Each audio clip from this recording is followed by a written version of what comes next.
সুবহানাল্লাহ ওয়া বিহামদিহি। কি আদর করতেন তিনি বাচ্চাদেরকে। রাসূলুল্লাহ রাস্তা দিয়ে যেতেন আর বাচ্চারা খেলাধুলা ছেড়ে রাসূলের কাছে ছুটে আসতো। একবার তো রাসূলুল্লাহ একটা বাচ্চার মাথায় হাত বুলিয়ে খেলা ছেড়ে দিয়ে ছুটে আসছে। হুজুর তাকে জিজ্ঞেস করলেন, তোমার সাথে যে পাখিটা থাকতো সেই লাল পাখিটা কই? ছেলে তো কেঁদে ফেললো। ছেলে বলে ফেললো যে আপনি বিশ্বনবী, আমি একটা ছোট্ট মানুষ, আমার পাখির খবর আপনি রাখেন। সুবহানাল্লাহ ওয়া বিহামদিহি। রাসূলুল্লাহ তার চরিত্র দিয়ে মানুষকে জয় করেছিলেন, মহব্বত দিয়ে। তরবারি দিয়ে ইসলাম প্রতিষ্ঠিত হয় নাই, ইসলাম এসেছে মহব্বত দিয়ে, উদারতা দিয়ে, ভালোবাসা দিয়ে। তরবারি দিয়ে ইসলাম বিজয় হয় নাই পৃথিবীর বুকে। পিতামাতার প্রতি ভালোবাসা ইসলামের এক মহান শিক্ষা, যা দেখতে পাওয়া যায় রাসূলুল্লাহ সাল্লাল্লাহু আলাইহি ওয়াসাল্লামের চরিত্রে। আল্লাহ রাব্বুল আলামিন বলেন, ওয়াকুল লাহুমা কাওলান কারীমা। মা বাবার সঙ্গে সম্মানজনক কথা বলো, খবরদার বেয়াদবি করবে না। আর মা বাবার জন্য, তাদের জন্য আমি আল্লাহ রাব্বুল আলামিনের কাছে দোয়া করো, রব্বিরহামহুমা কামা রাব্বায়ানি সাগীরা। পড়েন সবাই, রব্বিরহামহুমা কামা রাব্বায়ানি সাগীরা। আল্লাহ রাব্বুল আলামিন শিখাই দিলেন বান্দারে, তোর মা বাপের জন্য আমার কাছে দোয়া কর, আয় আল্লাহ আমার মা বাপ যেমন ছোট্টবেলায় আমাকে স্নেহের কোলে লালন পালন করেছে, মাবুদ গো আমার মা বাপকে তোমার রহমতের কোলে লালন পালন করো। আল্লাহ শিখাই দিচ্ছে। হাদিস শরীফ এসেছে, হুজুর বসে আছেন মসজিদে নববীতে, সাহাবায়ে কেরাম বসা। এক বৃদ্ধা মহিলা প্রবেশ করেছেন মসজিদে, হুজুর তাকে দেখে দাঁড়ায় গেলেন। মহিলা আসার পর নবীজি নিজের গায়ের চাদর বিছিয়ে দিলেন। মহিলা চলে যাওয়ার পর সাহাবায়ে কেরাম জিজ্ঞেস করলেন, হুজুর একজন সাধারণ মেয়ে লোকের জন্য হুজুর নিজের চাদর বিছাইলেন, বুঝলাম না ফজিলত কি, চিনলাম না মেয়ে লোকটাকে।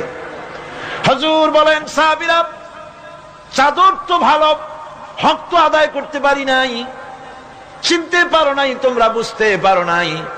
আমি দুনিয়া আসার পর আমার মায়ের দুধ আমার কিসমতে তেমন হয় নাই, আমি আমার মায়ের যত্ন তেমন পাই নাই, স্নেহ আদর তেমন পাই নাই। যার বুকের দুধ খাইয়া, যার কোলে কাখে চড়ে আমি বড় হয়েছি, ইনি আমার সেই দুধ মা হযরতে হালিমাতুস সাদিয়া। বন্ধুরা, মা যদি বেঁচে থাকে, রাত্রে বাড়ি গিয়ে পায়ে ধরুন, বলেন মা অন্যায় করেছি, জীবনে বহু বেয়াদবি করেছি, আমারে মাফ করে দাও। বিশ্বাস করুন, মা বাপের যদি খেদমত করেন, মা বাপ যদি রাজি থাকে, রিজকে, খাদ্যে, টাকায়, ইজ্জতে জীবনেও কষ্ট হবে না। বিপদে অবিচলতার মূর্ত প্রতীক বিশ্বনবী মুহাম্মদ সাল্লাল্লাহু আলাইহি ওয়াসাল্লাম। সর্ব অবস্থায় আল্লাহর উপর ভরসা করে ধৈর্য ধরার ক্ষেত্রে তিনি স্থাপন করেছিলেন এক অনন্য দৃষ্টান্ত। হিজরতের ঘটনা তার প্রকৃষ্ট উদাহরণ। আমার ভাইয়েরা, বিপদে অবিচলতা আমাদেরকে পয়গম্বরেরা শিক্ষা দান করেছেন। আমরা দেখতে পেয়েছি বিশ্বনবী জনাবে মুহাম্মদুর রাসূলুল্লাহ সাল্লাল্লাহু আলাইহি ওয়াসাল্লাম হিজরতের রাত, কাফেররা চতুর্দিকে দাঁড়ানো। হযরত জিবরাইল এসে বলেন, ইয়া রাসূলুল্লাহ, হে কাফেররা চতুর্দিকে ঘিরে দাঁড়িয়েছে, গভীর রাত, এখন হাতে তাদের তরবারি, সকাল হলে পরেই তারা আপনাকে মেরে ফেলে দিবে, তাড়াতাড়ি ওঠেন, মদিনার দিকে চলে যান। আল্লাহ নবী ঘুমের থেকে জেগে হযরত আলীকে ডেকে বলেন, আলী, আল্লাহ অর্ডার করেছেন আমি মদিনায় চললাম, আমার বিছানার পরে আমার চাদর গায়ে দিয়ে শুয়ে থাকো। হযরত আলী বলেন, আল্লাহর হাবিব, আপনার চাদর গায়ে দিয়ে ঘুমিয়ে থাকবো, সকালবেলায় কাফির বেঈমানেরা আপনার বিছানার পরে আপনার চাদর গায়ে দেওয়া অবস্থায় আমি আলীকে তারা মুহাম্মদ মনে করবে, আর আমি আলীকে নবী মনে করে তারা তাদের তরবারি দিয়া কেটে কেটে টুকরা টুকরা করে আমারে বিদায় করে দেবে দুনিয়া থেকে। এতটুকুনো পরোয়া করি না, বরং আমার দিলের মধ্যে এটাই তৃপ্তি থাকবে যে আমি আলীর জীবনের বিনিময় আল্লাহর হাবিব দুনিয়ায় বেঁচে আছেন। নবীজি ঘরের থেকে বেরোলেন, চতুর্দিকে কাফেররা দাঁড়ানো। আল্লাহ নবী হাতে এক মুষ্টি বালু হাতে নিয়ে শাহাতেল ওযু পড়ে 3 বার দম করে বালুগুলো ছেড়ে দিলেন। বালিগুলি ঘরের চতুর্দিকে কাফেরদের চোখে চলে গেল। পরবর্তী সময় রব্বুল আলামিন ডেকে বলেন, নবীরে বালি যখন নিক্ষেপ আপনি করেছিলেন, ধুলাগুলি আপনি তো শুধু নিক্ষেপ করেছিলেন, কিন্তু চতুর্দিকে কাফেরদের চোখে গেল কেমনে? একদিকে মেরেছিলেন, সেই দিকেই তো যাওয়ার কথা ছিল, চতুর্দিকের কাফেরের চোখে চোখে সেগুলো পৌঁছে গেল কেমনে? ওয়ামা রামাইতা ইদ রামাইতা ওয়ালাকিন্নাল্লাহ রামা। আপনি নিক্ষেপ করেন নাই, যখন আপনি নিক্ষেপ করেছিলেন আপনি তো শুধু বালুকণা ছেড়েছেন, আর ওই বালুকণাগুলি ঘরের চতুর্দিকে সব কাফেরদের চোখে পৌঁছবার দায়িত্ব আমার কুদরত গ্রহণ করেছিল। আমার ভাইয়েরা, নবীজি বিপদে, এতগুলি শত্রু তরবারি নিয়ে তিনি বিপদে ধৈর্য হারা হন নাই। আস্তে করে ঘরের থেকে বেরিয়ে হযরত আবু বকরের বাড়িতে গিয়ে হাজির। দরজায় গিয়ে আওয়াজ দিলেন আবু বকর, অমনি দরজা খুলে গেল। লাব্বাইক ওয়া সাদাইক। হুজুর বলেন, আবু বকর রে, একটা ডাকে কেমনে সাড়া দিলে? তুমি কি ঘুমাইছিলে না? হযরত আবু বকর বলেন, হুজুর আপনি বলেছেন আমাকে নিয়ে হিজরত করবেন, আমি মনে মনে চিন্তা করেছি না জানি কত রাত্রে নবীজি আসেন, উঠতে যদি আমার দেরি হয়ে যায়, নবীজি যদি দরজার কাছে দাঁড়ায় দাঁড়ায় আমার ডাকাডাকি করে, আর আমি যদি ঘুমায় থাকি, তাহলে আল্লাহর নবীর সঙ্গে বেয়াদবি হয়ে যাবে। এই মনে করে বিছানায় না ঘুমাইয়া আপনার গলার আওয়াজ শোনার জন্য এই দরজার সঙ্গে পিঠ লাগাইয়া লাগাইয়া দাঁড়াইয়া ঘুমাচ্ছিলাম। আল্লাহর নবী হযরত আবু বকরকে সঙ্গে করে নিয়ে চললেন মদিনার দিকে। উল্টা পথে রওনা করলেন। বারবার কাবা শরীফের দিকে তাকাতে লাগলেন। বুখারী শরীফে এসেছে, নবীজি বারবার কাবার দিকে তাকিয়ে বলতেছেন, রে কাবা, বড় আশা ছিল তোর কাছে থাকবো, তোর খেদমত করব, কিন্তু তোর নিষ্ঠুর সন্তানেরা তোর কাছে আমারে থাকতে দিল না রে। আল্লাহ নবী মিসফালা দিয়ে জাবালে কেদোয়ার উপর দিয়ে চলে গেলেন জাবালে সুরে। গুহার কাছে যখন গিয়েছেন, ফজর রক্ত হয়ে গেল। হযরত আবু বকর রাদিয়াল্লাহু তাআলা আনহু বলছেন, হুজুর আর উপায় নাই, দিন হয়ে গেল, এখন বুঝি ধরা পড়ে যাব, ওই গুহার মধ্যে গিয়ে আশ্রয় নেই। তবে আপনি দাঁড়ান, গুহার ভিতরেই পাহাড়িয়া গুহা, বিচ্ছু থাকতে পারে, সাপ থাকতে পারে, আমি আগে ঢুকি, যদি কোনো হিংস্র প্রাণী থাকে আমার উপর দিয়া আঘাত হয়ে যাক, আল্লাহর নবী হেফাজতে থাকুক। হযরত আবু বকর রাদিয়াল্লাহু তাআলা আনহু গুহার ভিতরে নামলেন। নেমে গুহা সাফ করে হুজুরকে ডাকলেন। হুজুর তাশরীফ ফরমালেন গুহার মধ্যে। হুজুর বলেন, আবু বকর হেঁটে হেঁটে কষ্ট হয়ে গেছে, তুমি বসো, তোমার উরুর উপরে মাথা রেখে আমি একটু ঘুমায়ে যাই। আল্লাহর হাবিব ঘুমায়ে গেলেন। হযরত আবু বকর লক্ষ্য করে দেখেন চতুর্দিকে অনেকগুলি গর্ত দেখা যায়। এই গর্ত থেকে সাপ আসতে পারে, বিচ্ছু আসতে পারে মনে করে নিজের গায়ের চাদর ছিঁড়ে ছিঁড়ে গর্তগুলি বন্ধ করা শুরু করে দিলেন। কয়েকটা গর্ত বন্ধ করার মতো চাদর আর নাই, পাও দিয়ে চেপে ধরলেন। এক পাহাড়িয়া বিষধর সাপ বেরোবার জন্য চেষ্টা করে বেরোবার পথ খুঁজে না পেয়ে হযরত আবু বকরের পায়ের উপরে দংশন করেছে। বিষের যন্ত্রণায় হযরত আবু বকরের চোখ থেকে পানি দরদর করে পড়ছে। রাসূলুল্লাহর ঘুম ভেঙে গেল। আল্লাহর নবী তাকিয়ে বলেন, আবু বকর চোখে পানি কেন? বাড়ির কথা বুঝি মনে পড়ে গেছে? হযরত আবু বকর বলেন, ইয়া রাসূলুল্লাহ, আল্লাহর নামে কসম করে বলি, যেই দিন আমি ঈমান এনেছি ওই দিন থেকে আমার মা বাপ, আমার কোলে আমার সন্তান, আমার স্ত্রী, আমার জায়গা জমি ঘর বাড়ি, এমনকি আমার নিজের আত্মার চাইতে হুজুর আপনারে ভালোবাসি বেশি। তাহলে কাঁদো কেন? হযরত আবু বকর বলেন, হুজুর বাড়ির জন্য কাঁদি না, ছেলে পেলের জন্য কাঁদি না, সাপে দংশন করেছে, যন্ত্রণায় কাঁদতেছি। আল্লাহর নবী সঙ্গে সঙ্গে মুখ থেকে থুতু বার করে যন্ত্রণার জায়গায় লাগাই দিলেন। সঙ্গে সঙ্গে যন্ত্রণা বন্ধ হয়ে গেল। হুজুর বললেন, আবু বকর প্রথম যখন তোমার এই আঘাত করেছিল সাপে, আমাকে কেন তাড়াতাড়ি বলো নাই? এতক্ষণ তো তোমার কষ্ট হতো না। হযরত আবু বকর বলেন, ইয়া রাসূলুল্লাহ, ওটা তো সাপে কাটার যন্ত্রণা, ওই যন্ত্রণায় আমার রক্ত জ্বলতেছে, যন্ত্রণায় যন্ত্রণায় আমার কলেজাটা যদি ফেটেও যেত, আল্লাহর হাবিব আরাম ফরমাচ্ছিলেন, আমি তাকে আরামে বিঘ্ন ঘটাতে পারতাম না। আমার ভাইয়েরা, হযরত আবু বকর হযরত রাসূল দুজন বসে আছেন। এমনি সময় কাফের বেঈমানেরা খুঁজতে খুঁজতে জায়গা মতো এসে গেছে। একজনে বলে ভিতরে আছে, আর একজনে বলে নাই। পায়ের যদি থাকবে তাহলে মাকড়সায় জাল বুনালো কি করে, পাখি ডিম পেড়ে বসে আছে কি করে, তাদের সন্দেহ হতে লাগলো। এর মধ্যে নাই একজন বলে আছে, আর একজন বলে নাই। হযরত আবু বকর ভয়ের চোটে কেঁদে ফেলেছেন, হুজুর আর উপায় নাই। এই যে অবস্থা, এই অবস্থার ভিতরে এই অবস্থার ভেতরেও আল্লাহ নবী এতটুকু ঘাবড়ে যান নাই। শত্রুরা তরবারি নিয়ে এসেছে, সুযোগ পেলেই একটু তাকালেই দেখতে পাবে, তুলে মেরে ফেলে দেবে। আল্লাহর হাবিব মোটেই ধৈর্য হারালেন না, এতটুকু হতাশ হলেন না। আল্লাহ পাকের হাবিব তার সাথীকে কি বললেন? তখন কোরআনে কারীম সূরা তাওবার মধ্যে আল্লাহ তা উদ্ধৃত করেছেন মুমিনদের জন্য, ইযহুমা ফিল গার ইয ইয়াকুলু লিসাহিবিহি লা তাহজান ইন্নাল্লাহা মা'ানা। ও আমার সাথী, ও বন্ধু, ভয় করো না, চিন্তা করো না, আমরা মাইনরিটি নই, আমরাই মেজরিটি। তার কারণ আল্লাহ আমাদের সাথে আছেন। সুবহানাল্লাহ। রাসূলুল্লাহ সাল্লাল্লাহু আলাইহি ওয়াসাল্লাম অত্যন্ত সাদাসিধে জীবন যাপন করতেন। হিজরত করে মদিনায় গিয়ে ইসলামী রাষ্ট্র কায়েম করার পরও তার দায়িত্বটা কাটেনি। হাদিসে এসেছে সে কথা।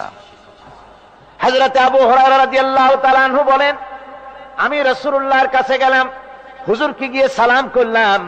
আল্লাহর নবী সালামের জবাব দিলেন, কিন্তু দেখতে পেলাম মুখ নড়ে, আওয়াজ বেরোলো না। কারণ কি? কাছে গিয়ে দেখি নবীজি ক্ষুধার যন্ত্রণায় কথা বলতেছেন, আওয়াজ বেরোতেছে না। এত ক্ষুধা লেগেছে আল্লাহর নবীর। 2-4 দিন চলে গেছে, খাবার নাই।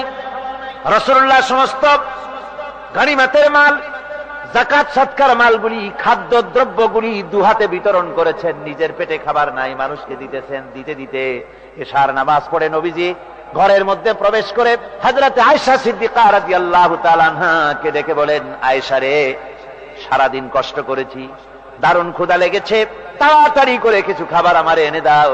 হযরত আয়েশা হুজুরের ক্ষুধার্ত শ্রান্ত ক্লান্ত চেহারার দিকে তাকাইয়া হযরত আয়েশা কেঁদে ফেলেছেন। হযরত মা আয়েশা কাঁদেন আর বলেন, ইয়া রাসূলুল্লাহ, হে আল্লাহর নামের কসম করে বলি, আমি আয়েশার ঘরে কোনো পানি ছাড়া কোনো খাবার নাই। এই ছিল রাসূলের আদর্শ। হাদিস শরীফে এসেছে, আল্লাহর নবী বলেন, তোমরা যদি রাষ্ট্রীয় ক্ষমতায় যাও, বাড়ি না থাকলে সরকারি খরচ একটা বাড়ি নিতে পারো। তোমার যদি যানবাহন না থাকে, সরকারি খরচে যানবাহন নিতে পারো। ছেলে মেয়ের কাপড় চোপড়, লেখাপড়া, শিক্ষা, চিকিৎসার জন্য যদি না থাকে, তাহলে তুমি সরকার থেকে নিতে পারো। কিন্তু এর থেকে এক চুল পরিমাণ যদি পাও বাড়াও, সরকারের মাল জনগণের মাল, এর থেকে প্রয়োজনের বাইরে যদি তুমি নিজের জন্য নিতে থাকো, কিয়ামতের দিন আল্লাহর দরবারে চোরের কাতারে তোমারে দাঁড়ানো লাগবে। দুনিয়ায় যত সম্মান পাও না কেন, কিয়ামতে আল্লাহর দরবারে কিসের কাতারে দাঁড়াবে? চোরের কাতারে দাঁড়াতে হবে। রাসূল পাক সাল্লাল্লাহু আলাইহি ওয়াসাল্লাম এমন এক সমাজ কায়েম করেছিলেন। আমার হতাশাগ্রস্ত ছাত্ররা, যেসব ছাত্ররা সমাজতন্ত্র তোমরা করো, যারা সমাজতন্ত্র করতে হতাশাগ্রস্ত হয়েছে, এখন যাব কোথায় বলে হতাশ হয়ে গিয়েছো তোমরা, আমরা তোমাদেরকে দাওয়াত দেই, কোরআনের মাহফিল থেকে দাওয়াত দেই, ফিরে আসো। হতাশ হওয়ার কোনো কারণ নাই। লেনিন মরার, ও মরে গেছে। কার্ল মার্কস মরার, মরে গেছে, পচে গেছে, গলে গেছে, দুনিয়া থেকে শেষ হয়ে গিয়েছে।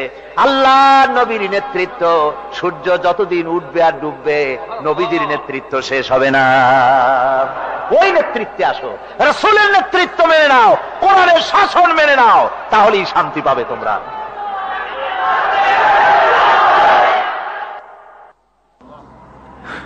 আল্লাহর নবী দুপুরে আরাম করতেছিলেন।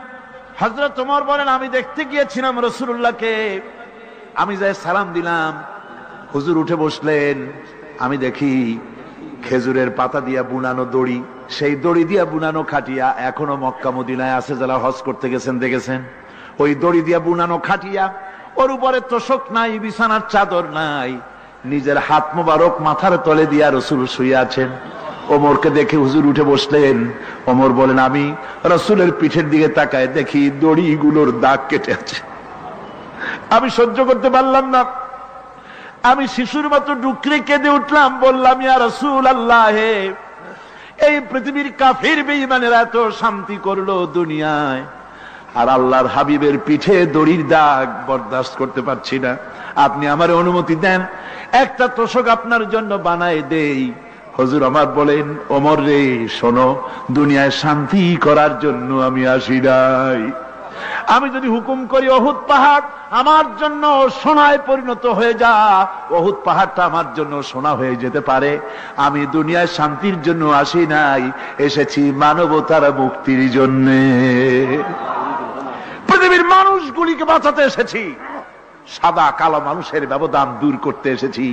রাসূলুল্লাহ নারীর অধিকার দিলেন, সাদা কালা মানুষের ব্যবধান দূর করে দিলেন। পাহাড় সমান উঁচা সাদা কালা মানুষের অধিকারকে প্রতিষ্ঠিত করলেন, বললেন মানুষে মানুষে কোনো পার্থক্য নাই। আরবের উপরে অনারবের, অনারবের উপরে আরবের, ভাষার সাদার উপরে কালোর, কালোর উপরে সাদার, কোন বর্ণ বৈষম্য ইত্যাদি দিয়ে মানুষের ফজিলত হয় না, মানুষের মর্যাদা বাড়ে। ইন্না আকরামাকুম ইনদাল্লাহি আতকাকুম, মানুষের মধ্যে মর্যাদা তোমাদের মধ্যে আল্লাহর কাছে তার যে ব্যক্তি তোমাদের মধ্যে আল্লাহকে বেশি ভয় করে। সুবহানাল্লাহ কোন, সুবহানাল্লাহ কোন। আমার ভাইয়েরা, নবীজি মদিনা মুনাওয়ারায় ইসলামী রাষ্ট্রের রাষ্ট্রপ্রধান হয়েছেন। আজ বাজারে যেতেছেন, যাওয়ার সময় ডেকে ডেকে বলেন, বিধবাদের বাড়ির সামনে দিয়ে যায়, তোমাদের বাজার লাগবে নাকি? এতিমের বাড়ির সামনে থেকে যায়, তোমাদের বাজার লাগবে নাকি? আমারে বলো, আমি বাজার করে এনে দেব। নিজের পেটে খাবার নাই, দুয়ারে দুয়ারে খাবার পৌঁছে গেছে, খাবারের অভাব নাই, মানুষ খাওয়া পেয়েছে, পড়া পেয়েছে, চুরি ডাকাতি বন্ধ হয়ে গেছে। হুজুর বলেন খায়রুল কুরুনে কারনি, সর্বশ্রেষ্ঠ যুগ আমার যুগ। সুদ বন্ধ হয়ে গেল। রাসূলুল্লাহ বললেন সুদ আর চলবে না, হারাম। সুদ বন্ধ হয়ে গেল। হুজুর ব্যাংক চালু করে দিলেন। ব্যাংকের নাম হলো বাইতুল মাল। কি নাম হলো? এই ব্যাংক যেদিন রাসূলুল্লাহ উদ্বোধন করেন, আল্লাহর নবী বাইতুল মাল ব্যাংক উদ্বোধনের দিনে যে বক্তৃতা করলেন, বুখারীতে সেই বক্তৃতা লেখা হয়ে গেল। আল্লাহর নবী বলেন মান তারাকা দায়নান আও দিয়ান ফালাইয়া, আমার এই রাষ্ট্রের ভিতরে কোন মানুষ যদি ঋণগ্রস্ত অবস্থায় মারা যায় আর ঋণ পরিশোধ করার মতো অর্থ যদি তার কাছে না থাকে, তাহলে তার ঋণ পরিশোধের দায়িত্ব তার বিধবা স্ত্রী আর তার এতিম বাল বাচ্চার সব দায়িত্ব আমি মুহাম্মদ সাল্লাল্লাহু আলাইহি ওয়াসাল্লাম আমার কাঁধের উপরে উঠাইয়া নিলাম। এমন সুন্দর রাষ্ট্র চালু হয়ে গেছে, মানুষ খাবার পেয়েছে, পড়ার পেয়েছে। বুড়োরা যাদের কাজ নাই, বুড়ো মানুষ কাজ করতে পারে না, তারা বসে বসে খাবারের ব্যবস্থা হয়ে গেছে। যুবকদের চাকরি হয়ে গেছে, বেকার কেউ আর বেকার নাই, সব কাজে ব্যস্ত হয়ে গেছে, মানুষের কাছে কাজ মিলেছে। কৃষক তাদের উৎপাদিত পণ্যের সঠিক মূল্য পাচ্ছে, শ্রমিক শ্রমের মর্যাদা পাচ্ছে, শ্রমিক মর্যাদা পাচ্ছে। রাসূলুল্লাহ বলেছেন শ্রমিক আর মালিক মনিব আর গোলামের সম্পর্ক না, সম্পর্ক ভাই ভাই। সম্পর্ক কি? শ্রমিকের মর্যাদা রাসূলুল্লাহ এভাবে দিলেন, নিজে শ্রম দিলেন। মদিনার 8 বছর চলে যাওয়ার পর হযরত আয়েশা রাসূলুল্লাহকে দেখলেন মাজা কুজা। হযরত আয়েশা বলেন হুজুর মাজাটা কুজা কেন? বয়সের কারণে হলো নাকি? হুজুর বলেন না, বয়সের কারণে হয় নাই। এই মদিনার চতুর্দিকে কাফির বেঈমানেরা যখন মদিনাকে আক্রমণ করেছিল, আমি তখন মদিনার চতুর্দিকে খন্দক পরিখা খনন করেছিলাম, 3 মাইল লম্বা, 15 ফিট গভীর, 30 ফিট চওড়া। সাহাবীরা মাটি কেটেছে, আমি মাটি বহন করেছি, আবার আমি মাটি কেটেছি, সাহাবীরা মাটি কেটেছে। মাটি কেটে আর মাটির ঝুড়ি বহন করে করে কোমরে যে বেদনা হয়েছিল আজ পর্যন্ত সেই বেদনা সেরে যায় নাই। এই হলো আমার রাসূল, এ হলো বিশ্ব নবী। কি নবী? সিল্লা এখন কি নবী?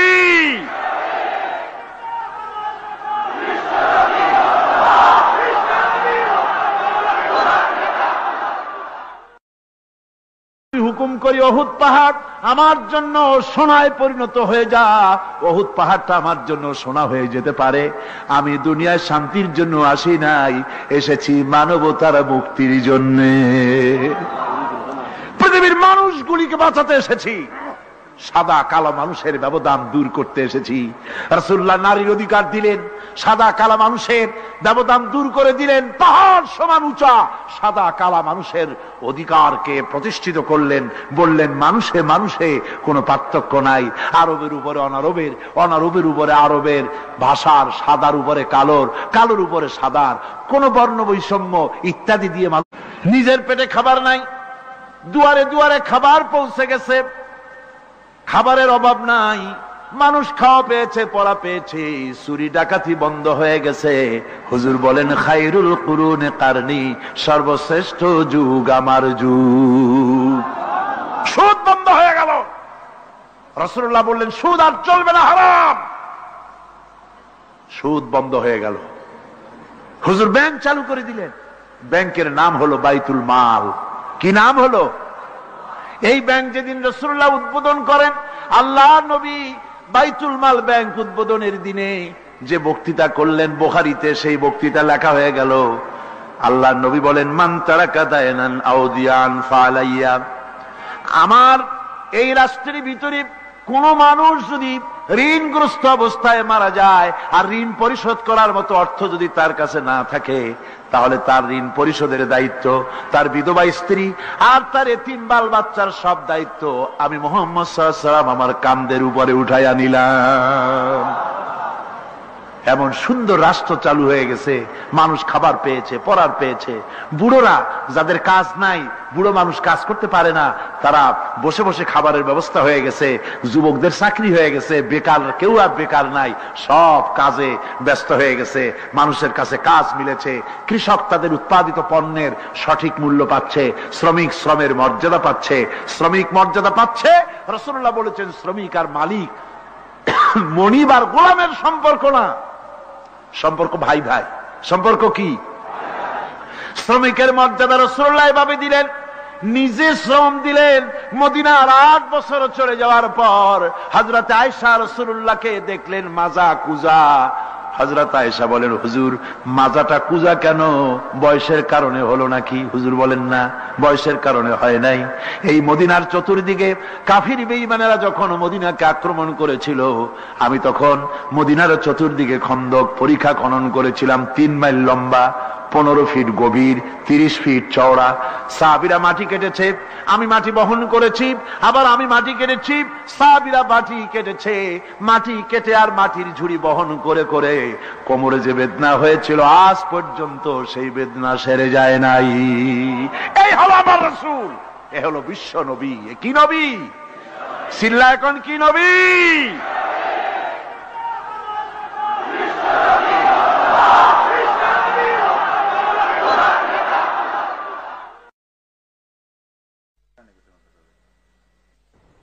বিসমিল্লাহির রহমানির রহিম। সর্বযুগের সর্বকালের সর্বশ্রেষ্ঠ মহামানব রাহমাতুল্লিল আলামিন হযরত মুহাম্মদ সাল্লাল্লাহু আলাইহি ওয়াসাল্লাম, যার জীবনের প্রতিটি অংশে আছে শিক্ষা, মহান রব্বুল আলামিনের অকৃত্রিম বন্ধু রাসূলুল্লাহ সাল্লাল্লাহু আলাইহি ওয়াসাল্লামের জীবন থেকে শিক্ষা গ্রহণ আমাদের সবারই একান্ত কর্তব্য। এখন আমাদের সামনে রাসূল করিম সাল্লাল্লাহু আলাইহি ওয়াসাল্লামের জীবনের নানা দিক নিয়ে আলোচনা করছেন আন্তর্জাতিক খ্যাতিসম্পন্ন মুফাসসিরে কোরআন ও বিশিষ্ট ইসলামী চিন্তাবিদ হযরত মাওলানা দেলওয়ার হুসাইন সাঈদী। শব্দগ্রহণে মাহসিন সাউন্ড সিস্টেম, প্রযোজনায় সিএইচপি, পরিবেশনায় স্পন্দন অডিও ভিজুয়াল সেন্টার, ঢাকা। আল্লাহ রাব্বুল আলামিন বলেন মা ইয়ানতিকু আনিল হাওয়া ইন হুয়া ইল্লা ওয়াহিয়ুন ইউহা। আমার নবী নফসকে অনুসরণ করে, প্রবৃত্তিকে অনুসরণ করে কোনো কথা বলেন না। আমার নবী যেটা বলেন সেটা হলো ওহী। আমি যা বলতে বলি তাই তিনি বলেন। ওয়ালাউ তাকাওয়ালা আলাইনা বা'দাল আকাবিল। আমার নবী যদি নিজের থেকে বানিয়ে কোনো কথা যদি কোরআনের ভিতরে আমার নামে চালাই দিতেন, আমি আল্লাহ রাব্বুল আলামিন আমার নবীর ডান হাতকে চেপে ধরতাম আর তার কণ্ঠ নালীকে আমি আল্লাহ রাব্বুল আলামিন কেটে ফেলে দিতাম। তিনি যা বলেছেন সব কার কথা? আল্লাহ পাকের কথা। তিনি হচ্ছেন গোটা বিশ্বের সর্বশ্রেষ্ঠ চরিত্রের আধার। তার চরিত্রের সার্টিফিকেট আল্লাহ পাক দিচ্ছেন। চরিত্রের সার্টিফিকেট কে দিলেন? আল্লাহ পাক দিয়েছেন। কোরআনে কারীমের মধ্যে আল্লাহ রাব্বুল আলামিন বলেন ওয়া ইন্নাকা লাআলা খুলুকিন আযীম। নবী হে, আপনি হচ্ছেন পুত পবিত্র চরিত্রের উপরে প্রতিষ্ঠিত। সুবহানাল্লাহ ওয়া বিহামদিহি। আপনি শ্রেষ্ঠ চরিত্রের উপরে প্রতিষ্ঠিত। দেখুন রাসূল করিম সাল্লাল্লাহু আলাইহি ওয়াসাল্লাম নবুয়ত পাওয়ার পর যখন তিনি ঘরে প্রবেশ করেছেন, সর্বপ্রথম হযরত জিবরাইলের সঙ্গে জীবনের প্রথম দেখা, ভয় পেয়েছেন, শরীরে জ্বর এসেছে এবং হযরতে খাদিজাকে গিয়ে বলছেন যে আমাকে ঢেকে দাও, আমি ভয় পেয়েছি। হযরতে খাদিজাতুল কুবরা রাদিয়াল্লাহু তাআলা আনহা তিনি রাসূলকে বলছেন, আবুল কাসেম, হে কাসেমের পিতা, আপনার ভয় পাওয়ার কোনো কারণ নাই, আপনাকে জিন বা শয়তান কোনো অনিষ্ট করতে পারে না, কারণ আপনি এতিমদেরকে, মিসকিনদেরকে খেতে দেন, আপনি বিধবাকে আশ্রয় দেন, আপনি প্রতিবেশীর হক আদায় করেন, আপনি আত্মীয়দের হক আদায় করেন। কি সার্টিফিকেট দিচ্ছেন? স্ত্রী তো স্বামীর জন্য ভালোবাসা দিতে পারে, মহব্বত দিতে পারে, জান দিতে পারে, কিন্তু ঈমান তো আনতে পারে না। ঈমান আনা তো এত সহজ ব্যাপার না। কিন্তু রাসূল করিম সাল্লাল্লাহু আলাইহি ওয়াসাল্লাম যখন তাকে তাওহীদের দাওয়াত দিলেন, রিসালাতের দাওয়াত দিলেন এবং বললেন আমি নবী, হযরত খাদিজা এক মুহূর্ত দেরি করেন। হযরতে খাদিজা তার কাছে রাসূলুল্লাহ যখন রিসালাতের দাওয়াত পেশ করলেন, সঙ্গে সঙ্গে হযরত খাদিজা পড়ে নিলেন লা ইলাহা ইল্লাল্লাহু মুহাম্মাদুর রাসূলুল্লাহ। জোরে সোরে পড়েন লা ইলাহা ইল্লাল্লাহ, লা ইলাহা ইল্লাল্লাহ।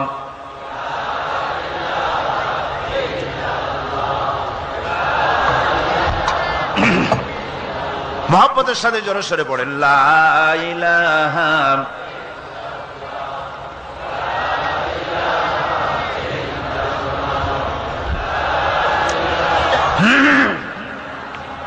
লা ইলাহা ইল্লাল্লাহু মুহাম্মাদুর রাসূলুল্লাহ।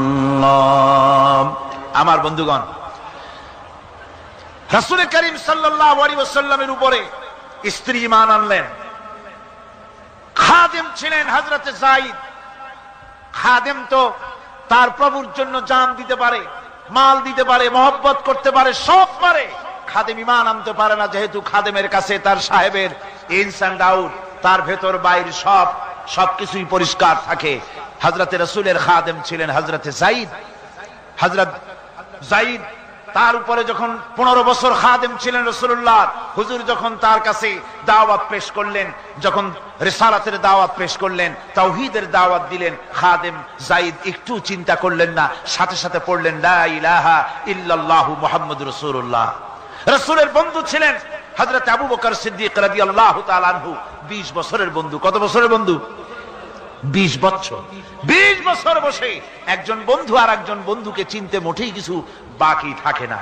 হযরত আবু বকর রাদিয়াল্লাহু তাআলা আনহু তার কাছে যখন রাসূলুল্লাহ নবুয়তের দাওয়াত পেশ করলেন, হযরতে আবু বকর রাদিয়াল্লাহু তাআলা আনহু এক মুহূর্ত দেরি করেন নাই, বলেছেন আপনার চরিত্র নবুয়তের চরিত্র, আগেই বুঝতে পেরেছি সাধারণ মানুষের চরিত্র এমন হতে পারে না। তিনিও কালেমা পড়ে মুসলমান হয়ে গেলেন। সাহাবায়ে কেরাম রাসূলের প্রতি এই মহব্বত, এই শ্রদ্ধা তারা পোষণ করেছেন। নবী তার চরিত্র দিয়ে মানুষের সামনে নিজেকে প্রকাশ করেছেন। তার চরিত্র দুই রকম ছিল না, চরিত্র একরকম ছিল। ব্যক্তিগত চরিত্র আর পারিবারিক চরিত্র দুই রকম না। তার ব্যক্তিগত যে চরিত্র ওইটাই ছিল তার ঘরের চরিত্র, যেটা ছিল ঘরের সেটাই ছিল বাইরের। হযরত আয়েশা সিদ্দিকা রাদিয়াল্লাহু তাআলা আনহা সাহাবীদের প্রশ্নের জবাবে বলেছেন রাসূলের চরিত্র হচ্ছে কোরআন।